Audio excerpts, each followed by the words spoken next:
no estaba buscando respuestas sobre civilizaciones perdidas. Estaba en San Petersburgo, en el Archivo Estatal de la Federación Rusa, buscando registros de inmigración del siglo XIX para un proyecto académico completamente diferente. Los documentos que me habían asignado estaban en una caja de cartón deteriorada, con ese olor característico del papel viejo que ha absorbido décadas de humedad y silencio. Y mientras pasaba las páginas amarillentas, buscando nombres específicos de colonos que habían llegado a Siberia entre 1860 y 1880, encontré algo que no debería haber estado ahí. Era un censo, pero no un censo cualquiera. Era un documento de 1847 que listaba poblaciones de ciudades que, según la historia oficial, pues no existían en ese momento con esas cantidades de habitantes. Ciudades en el interior de Asia Central con poblaciones de cientos de miles de personas. Ciudades con infraestructura detallada, con sistemas de calefacción central, con redes de distribución de agua, con instituciones educativas y hospitales. El documento estaba en ruso, pero contenía anotaciones en un alfabeto que no reconocí inmediatamente. Lo fotografié rápidamente, sin entender completamente lo que tenía en mis manos. Y entonces vi la nota al margen, escrita con tinta diferente, claramente añadida después. Decía simplemente: población transferida, registros sellados por orden imperial. Transferida, no muerta, no emigrada, transferida. Esa palabra cambió todo lo que creía saber sobre la historia del siglo XIX. Porque si esas poblaciones fueron transferidas, o entonces alguien tuvo que transferirlas a algún lugar. Y si los registros fueron sellados, entonces alguien no quería que supiéramos a dónde fueron. Déjame explicarte lo que encontré después, porque esto es solo el comienzo. Durante los siguientes 3 años, viajé a 17 países diferentes, siguiendo un rastro de documentos, fotografías y testimonios que pintan una imagen completamente diferente de lo que nos enseñaron sobre el siglo XIX. La narrativa oficial nos dice que las vastas regiones de Asia Central estaban escasamente pobladas, habitadas por nómadas y pequeñas comunidades agrícolas. Nos dicen que la modernización llegó con los ferrocarriles rusos y británicos, que trajeron la civilización a tierras salvajes, excepto que los propios mapas de la época contradicen esa historia. Y tengo en mi poder reproducciones de más de 40 mapas, publicados entre 1780 y 1850, que muestran algo completamente diferente. Muestran ciudades, muestran caminos, muestran una entidad política llamada de diferentes maneras, pero que aparece consistentemente en la cartografía de todas las potencias europeas. La llaman Tartaria, la llaman el Gran Imperio Tártaro, la llaman la Confederación de las Estepas. Los nombres varían, pero la extensión territorial es consistente. Estamos hablando de un área que abarcaba desde los Urales hasta el Pacífico, desde las fronteras de la India hasta las costas del Ártico. Un territorio más grande que cualquier imperio europeo de la época. Y según estos mapas, estaba poblado, densamente poblado, con ciudades cuyos nombres aparecen una y otra vez: Tobolsk, Tomsk, Omsk, Irkutsk. Nombres que todavía existen, pero que según la historia oficial eran pequeños asentamientos fundados por exploradores rusos. Los mapas cuentan una historia diferente. Muestran estas ciudades existiendo antes de la supuesta fundación rusa. Muestran símbolos que indican fortificaciones, centros comerciales, nodos de comunicación.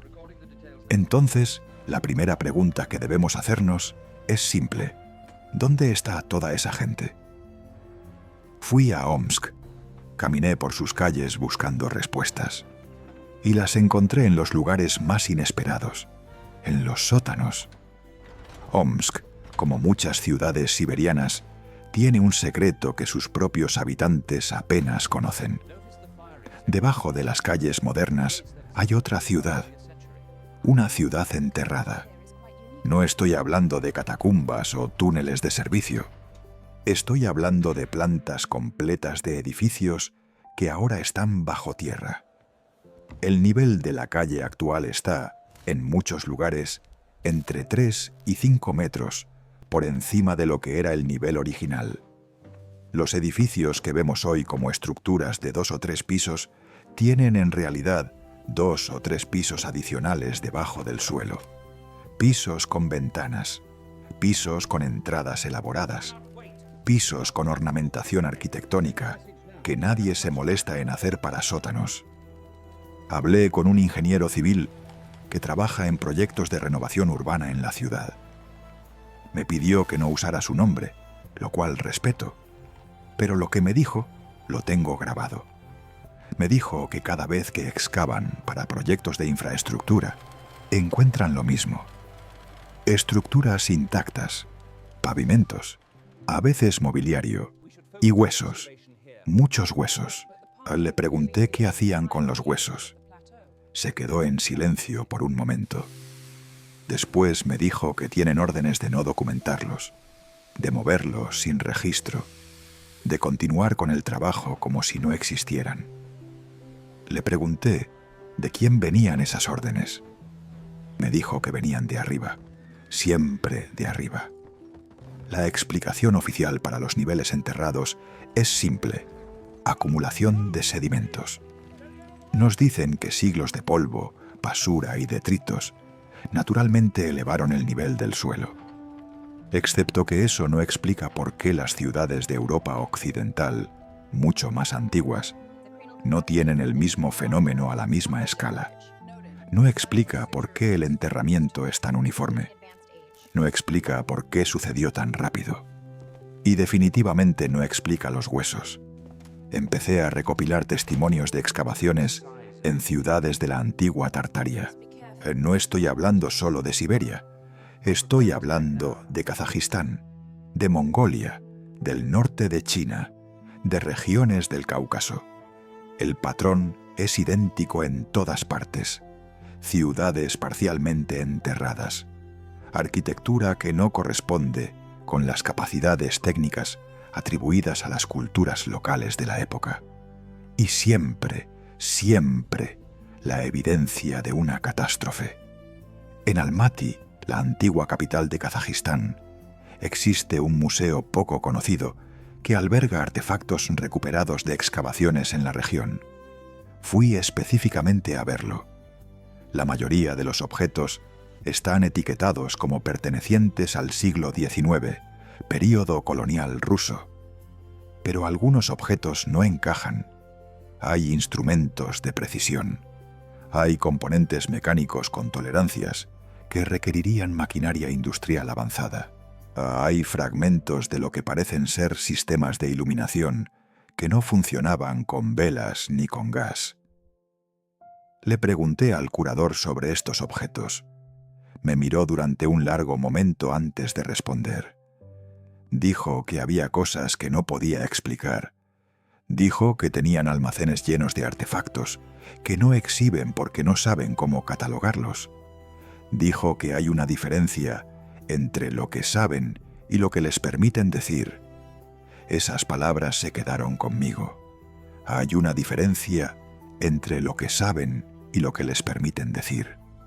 Porque implica que existe una autoridad externa dictando qué verdades pueden compartirse con el público. Y si esa autoridad existe para artefactos en un museo de Kazajistán, ¿dónde más está operando? Los registros demográficos del Imperio ruso del siglo XIX son un laberinto de contradicciones. Oficialmente, la expansión hacia Siberia fue un proceso gradual de colonización. Campesinos rusos, convictos, exploradores, fueron poblando lentamente un territorio vacío. Pero los propios censos rusos no apoyan esa narrativa. Encontré documentos en los archivos de Moscú que muestran algo perturbador. Hay censos de ciudades siberianas de principios del siglo XIX que registran poblaciones significativas con nombres que no son rusos. Nombres que los historiadores clasifican vagamente como de origen túrquico, mongólico o simplemente desconocido. Estas poblaciones aparecen en los primeros censos y luego desaparecen. No gradualmente, no a lo largo de generaciones por asimilación cultural, como sería normal. Desaparecen en períodos de 10 a 20 años. Poblaciones enteras. Cientos de miles de personas que simplemente dejan de existir en los registros. ¿A dónde fueron? La explicación estándar habla de epidemias. Nos dicen que enfermedades europeas devastaron las poblaciones nativas de Siberia, igual que devastaron a los pueblos indígenas de las Américas. Pero hay un problema con esa explicación. Las epidemias dejan rastros, dejan registros de muertes, dejan cementerios, dejan testimonios de sobrevivientes describiendo el horror.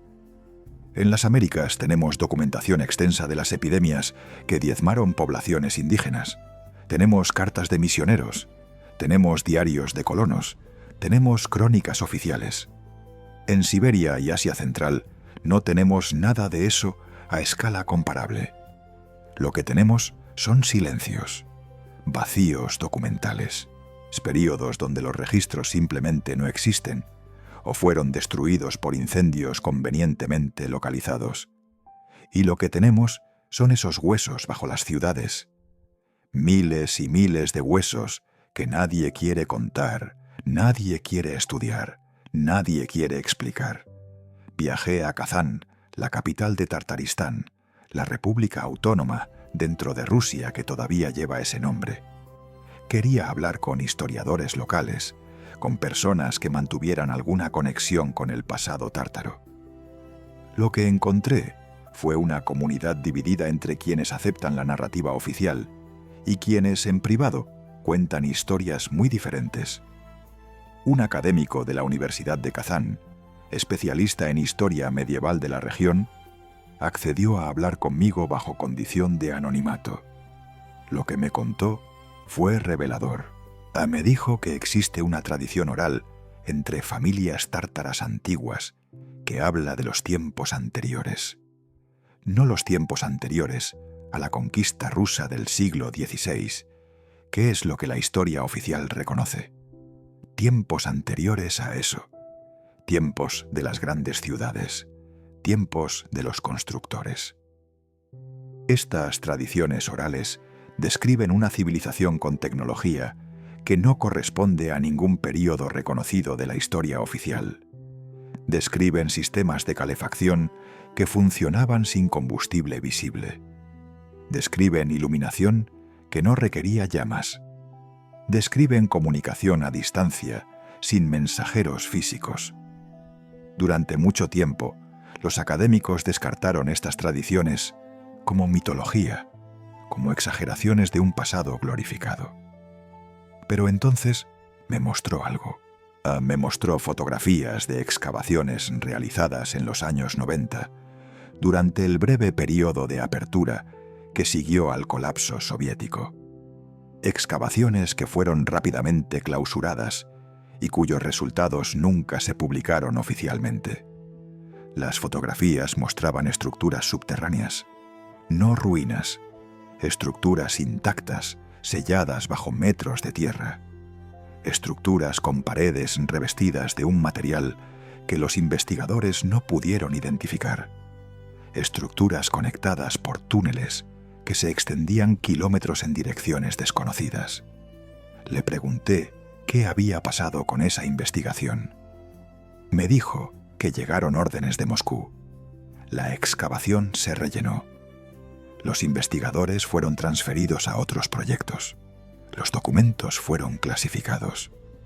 Eso fue en 1994. Hasta donde él sabía, o nadie había vuelto a excavar en ese lugar. Pero si hubo una catástrofe que eliminó o desplazó a la población de Tartaria, ¿cuándo ocurrió exactamente? Los registros históricos oficiales hablan de la conquista rusa del Kanato de Siberia en 1582 por el cosaco Yermak. Nos dicen que este fue el comienzo del control ruso sobre Siberia. Pero esa narrativa tiene problemas, porque los mapas europeos siguieron mostrando a Tartaria como entidad independiente durante 200 años más, porque los registros comerciales muestran intercambios con entidades políticas tártaras hasta bien entrado el siglo XVIII, y porque las propias crónicas rusas de la época describen a Tartaria no como un territorio conquistado, sino como un vecino con el que mantenían relaciones diplomáticas y comerciales. Entonces, ¿cuándo desapareció realmente Tartaria? Empecé a buscar anomalías climáticas y geológicas en el registro histórico, y encontré algo que me heló la sangre. Entre 1810 y 1820 hay registros en todo el mundo de condiciones climáticas extremas. 1816 es conocido como el año sin verano en Europa y Norteamérica. La explicación oficial es la erupción del volcán Tambora en Indonesia en 1815. Pero hay problemas con esa explicación.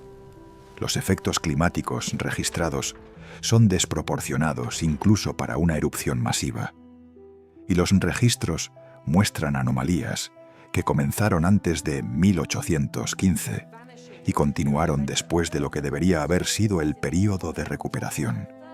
En Siberia, los registros de ese período son particularmente escasos, o hay un vacío documental notable. Los censos son incompletos o inexistentes. Los registros de nacimientos y muertes desaparecen. La correspondencia oficial tiene lagunas de años, y cuando los registros se reanudan, muestran poblaciones dramáticamente diferentes. Nuevos asentamientos aparecen de la nada. Viejas ciudades tienen poblaciones completamente diferentes. Culturas enteras parecen haber sido reemplazadas. Encontré un documento particularmente perturbador en un archivo de Irkutsk. Era un informe de un oficial del ejército ruso, fechado en 1823. Describía una expedición a regiones del este que habían estado incomunicadas durante varios años. El lenguaje del informe era clínico, burocrático, pero lo que describía era devastación. Ciudades abandonadas, no destruidas por la guerra, abandonadas, con objetos personales todavía en las casas, con comida todavía en las mesas, convertida en polvo por el tiempo, con cuerpos en las calles, preservados por el frío en posturas que sugerían muerte súbita. El oficial estimaba que había visto los restos de poblaciones que sumaban cientos de miles de personas, y notaba algo extraño. Los cuerpos no mostraban signos de violencia, no mostraban signos de enfermedad visible, simplemente parecían haber caído donde estaban. Y había otra observación en el informe que me persigue. Notaba que el cielo, incluso años después de lo que fuera que hubiera sucedido, todavía tenía un tono extraño. Describía atardeceres de colores que nunca había visto. Describía un polvo fino que cubría todo y que no parecía ser polvo normal. Describía que las brújulas funcionaban erráticamente y que los animales se comportaban de manera extraña. El informe terminaba con una recomendación. Recomendaba que la región fuera declarada zona de cuarentena. Recomendaba que los asentamientos fueran quemados para prevenir la propagación de lo que fuera que había causado la catástrofe. Y recomendaba que se enviaran colonos nuevos, preferiblemente campesinos rusos, sin conexión con las poblaciones anteriores, para repoblar las zonas una vez que se determinara que eran seguras. Colonos nuevos, sin conexión con las poblaciones anteriores. Eso es lo que dice el documento. Y eso es exactamente lo que muestran los registros demográficos posteriores. Una llegada masiva de colonos rusos a regiones que, según nos dicen, ya estaban vacías. Pero, ¿qué causó esta catástrofe? He recopilado teorías de investigadores independientes de todo el mundo. Algunos hablan de un evento geológico masivo, un supervolcán o una serie de terremotos que habría devastado el continente euroasiático. Otros hablan de un impacto cósmico, un cometa o asteroide que habría causado destrucción a escala continental. Otros más hablan de algo diferente. Hablan de una guerra con armas que no deberían haber existido en el siglo XIX. Me resistí a esta idea durante mucho tiempo. Me parecía demasiado fantástica, demasiado alejada de cualquier cosa que pudiera verificar. Pero entonces empecé a estudiar las fotografías de la época. Las primeras fotografías de ciudades siberianas y de Asia Central, tomadas en las décadas de 1860 y 70. Y noté algo que otros investigadores ya habían señalado. Y las ciudades en estas fotografías muestran patrones de destrucción inconsistentes, con desastres naturales. Hay edificios completamente intactos junto a estructuras reducidas a escombros. Hay patrones de daño que siguen líneas geométricas, no los patrones aleatorios que esperarías de terremotos o inundaciones. Y hay algo más. Los edificios que sobrevivieron, los grandes edificios de piedra con arquitectura elaborada, que todavía podemos ver en ciudades como Tomsk, Irkutsk o Almaty, muestran signos de un tipo específico de daño. Las partes superiores de muchos edificios están destruidas o reconstruidas con materiales claramente diferentes, como si algo hubiera barrido a cierta altura, destruyendo todo lo que estaba por encima de un nivel determinado. Como si una onda de algún tipo hubiera pasado sobre las ciudades, dejando las estructuras más sólidas en pie, pero destruyendo todo lo demás. Y luego están las fotografías de los huérfanos. Esto es lo que finalmente me convenció de que algo verdaderamente horrible había sucedido. En el siglo XIX hubo un fenómeno global de orfanatos masivos, no solo en regiones de la antigua Tartaria, en todo el mundo, en Europa, en las Américas, en Australia. Miles y miles de niños sin padres, sin familias, sin memoria de su origen. Las fotografías de estos orfanatos muestran algo perturbador.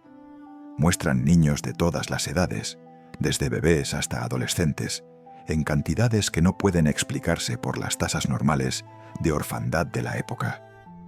Los orfanatos aparecían de la noche a la mañana. Se llenaban de niños que nadie sabía de dónde venían. Y estos niños fueron los que poblaron las colonias, las fronteras, a los territorios nuevos de las potencias imperiales del siglo XIX. Los trenes de huérfanos en Estados Unidos, los esquemas de migración infantil en el Imperio Británico, los programas de colonización en Siberia, todos moviendo niños, millones de niños, niños que fueron renombrados, que recibieron nuevas identidades, que fueron enviados a lugares donde nadie los conocía y donde no tendrían forma de descubrir quiénes habían sido sus padres o de dónde venían. Y aquí está la conexión que nadie quiere hacer. Si una catástrofe eliminó a la población adulta de una región, pero dejó a los niños, necesitarías un sistema para procesar esos niños. Necesitarías orfanatos. Necesitarías registros falsos. Necesitarías un sistema de redistribución que dispersara a esos niños, que borrara sus conexiones con su lugar de origen, de que los asimilara en las poblaciones de las potencias que se estaban repartiendo el mundo. Y eso es exactamente lo que vemos en el registro histórico. ¿Por qué harían esto? ¿Quién se beneficiaba de borrar a una civilización entera de la memoria histórica? Aquí es donde tenemos que seguir el rastro del poder y del dinero. A mediados del siglo XIX, las grandes potencias europeas estaban en una carrera febril por controlar recursos y territorios. El Imperio británico, el Imperio ruso, el emergente poder estadounidense, todos compitiendo por el dominio global. Y de repente, un vasto territorio en el corazón de Eurasia quedó disponible, sin población que lo reclamara, con ciudades ya construidas, con infraestructura ya existente, con recursos naturales incalculables, petróleo, gas, minerales, oro, todo estaba ahí, esperando ser tomado. Lo único que había que hacer era borrar la memoria de quienes habían estado ahí antes, reescribir la historia para que esas ciudades parecieran fundaciones nuevas, para que esos recursos parecieran descubrimientos recientes, para que esa civilización nunca hubiera existido. Los beneficiarios son obvios: los imperios que se repartieron el territorio, las familias industriales que obtuvieron concesiones para explotar los recursos, los bancos que financiaron la colonización y que prestaron a los nuevos gobiernos de la región, los arquitectos del nuevo orden mundial que emergió en el siglo XIX. Y los mecanismos para lograr este borrado también son claros. Control sobre la educación, para enseñar una historia nueva. Control sobre los archivos, para destruir o sellar la documentación. Control sobre la cartografía y para redisparar los mapas. Control sobre la arqueología, para determinar qué se excava y qué se entierra de nuevo. Control sobre los medios de comunicación, para ridiculizar a cualquiera que cuestionara la narrativa oficial. He pasado noches enteras sin dormir, pensando en lo que todo esto significa. Si mis investigaciones son correctas, entonces estamos viviendo en un mundo construido sobre una mentira fundamental. Una mentira sobre quiénes somos, de dónde venimos, qué es posible lograr como civilización humana. Se nos ha enseñado que la historia es un progreso lineal desde la barbarie hacia la civilización, que nuestros antepasados eran primitivos y que nosotros somos el pináculo del logro humano. Pero, ¿y si es al revés? ¿Y si hubo una civilización más avanzada que fue destruida? ¿Y si lo que llamamos progreso es en realidad reconstrucción lenta de lo que se perdió? Eso explicaría tantas cosas que no tienen sentido en la historia oficial. Explicaría los edificios imposibles del siglo XIX, construidos supuestamente por sociedades recién industrializadas con recursos limitados. Explicaría la red global de arquitectura similar, como si hubiera existido una cultura unificada que abarcaba continentes. Explicaría la pérdida de técnicas de construcción que todavía no podemos replicar. Explicaría por qué tantos descubrimientos científicos del siglo XIX parecen más redescubrimientos que inventos originales. Y explicaría el esfuerzo sistemático, coordinado y global por suprimir esta información. Porque si la gente supiera lo que se perdió, preguntarían quién lo destruyó. Y si preguntaran quién lo destruyó, llegarían inevitablemente a quienes se beneficiaron. Y si identificaran a los beneficiarios, verían que son los mismos grupos, las mismas familias, las mismas instituciones que todavía controlan el mundo hoy. Las fotografías antiguas se han convertido en mi obsesión. Paso horas analizándolas, buscando detalles que contradigan la narrativa oficial, y los encuentro constantemente. Fotografías de ciudades supuestamente recién fundadas que muestran edificios con siglos de desgaste. Fotografías de infraestructura que no debería existir en las fechas que nos dicen. Fotografías de ciudades vacías, sin la actividad que esperarías, como si las fotografías hubieran sido tomadas inmediatamente después de algún evento que vació las calles. Y las fotografías de las ferias mundiales. Esto merece atención especial. A finales del siglo XIX y principios del XX, se realizaron ferias mundiales en ciudades de todo el planeta. Chicago, San Luis, París, Melbourne. Estas ferias supuestamente construyeron estructuras masivas, palacios enteros, en períodos de meses. Estructuras que luego fueron demolidas después de las ferias, a pesar de su aparente solidez y belleza. La explicación oficial es que eran construcciones temporales. Pero mira las fotografías, mira los detalles arquitectónicos, mira la complejidad de los sistemas eléctricos e hidráulicos, mira la escala, y pregúntate si realmente tiene sentido que construyeran todo eso para demolerlo un año después, o si tiene más sentido que esas estructuras ya existieran, que fueran ciudades o partes de ciudades de la civilización anterior, que las ferias mundiales fueran el mecanismo para presentarlas al público, crear una narrativa de origen y luego demolerlas antes de que demasiadas preguntas fueran hechas. Déjame contarte sobre algo que encontré en Chicago. Fui al Museo de Historia de Chicago buscando documentos sobre la Feria Mundial de 1893. Me interesaban los registros de construcción, los permisos, la documentación que probara cómo se construyeron esos edificios masivos en el tiempo récord que nos dicen. Y encontré algo extraño. Hay muy poca documentación de construcción. Hay planos, hay diseños, pero hay muy pocas fotografías del proceso de construcción real.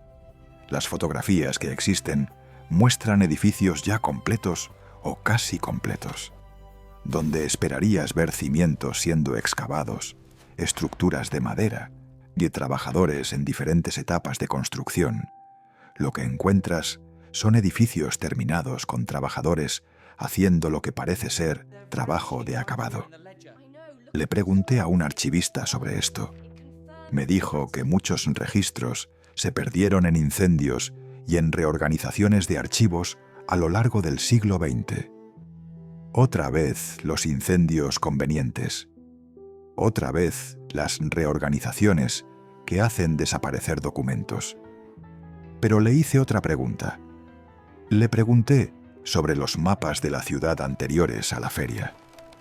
Específicamente, le pregunté si había mapas que mostraran qué había en el terreno de la feria antes de la supuesta construcción.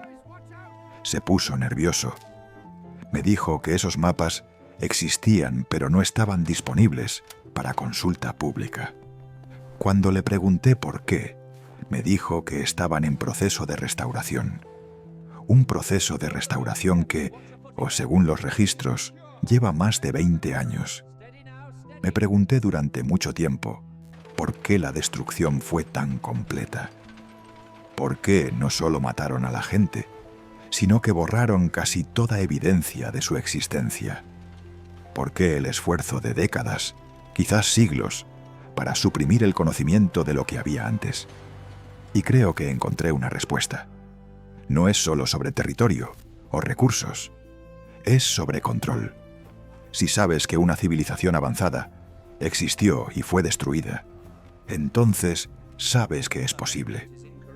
Sabes que el orden actual no es inevitable ni permanente. Sabes que quienes están en el poder no tienen un derecho divino o natural a ese poder. Y lo más importante, sabes que existían alternativas, formas diferentes de organizar la sociedad, tecnologías diferentes, relaciones diferentes con la tierra y entre las personas. Y el borrado de Tartaria no es solo sobre eliminar una civilización, es sobre eliminar la posibilidad de imaginar algo diferente.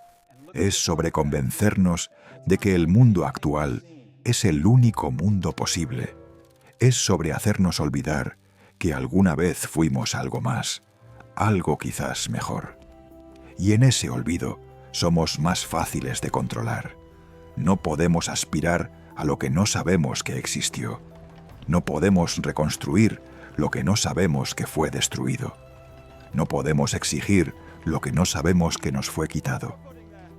Pero la evidencia persiste, a pesar de todo, a pesar de los incendios de archivos, a pesar de las demoliciones sistemáticas, a pesar de las excavaciones que entierran lo que encuentran, a pesar de los académicos que descartan las preguntas. La evidencia está en los edificios que quedaron, demasiado sólidos para demoler, demasiado útiles para abandonar. Está en los sótanos enterrados bajo cada ciudad que alguna vez fue parte de Tartaria. Está en los huesos que siguen encontrándose cada vez que se excava.